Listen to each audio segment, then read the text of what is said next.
Cheaters are back in Sea of Thieves, and I'll say it, after the Fair Play update, I didn't see any cheaters in my game for at least a few weeks, but they are definitely back.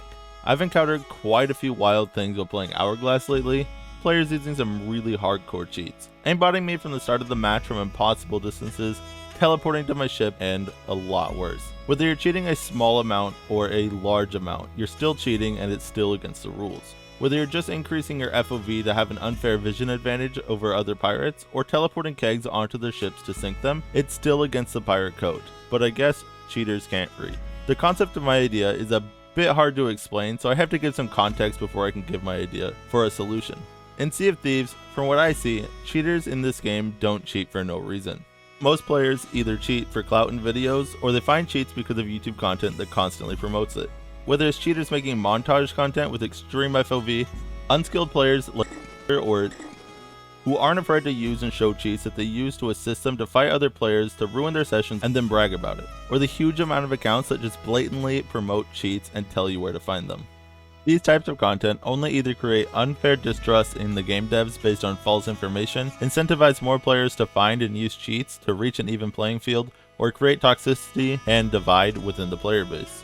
And that's where this solution comes in. They should use the Nintendo strategy. Although some things that Nintendo has done in the past can be considered questionable at best, I can think of one specific thing that Nintendo does that could be very beneficial for the health of Sea of Thieves.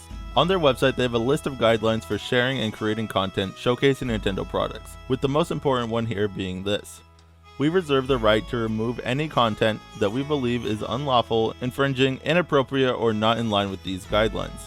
Where Nintendo enforces this most is YouTube videos that show cheating, hacking, and modified versions of their games. Although the way that Nintendo has this worded may seem overwhelmingly controlling, Sea of Thieves could come up with their own simple but specific language that could state that they reserve the right to remove any content that shows cheating and or abusing exploits in the game.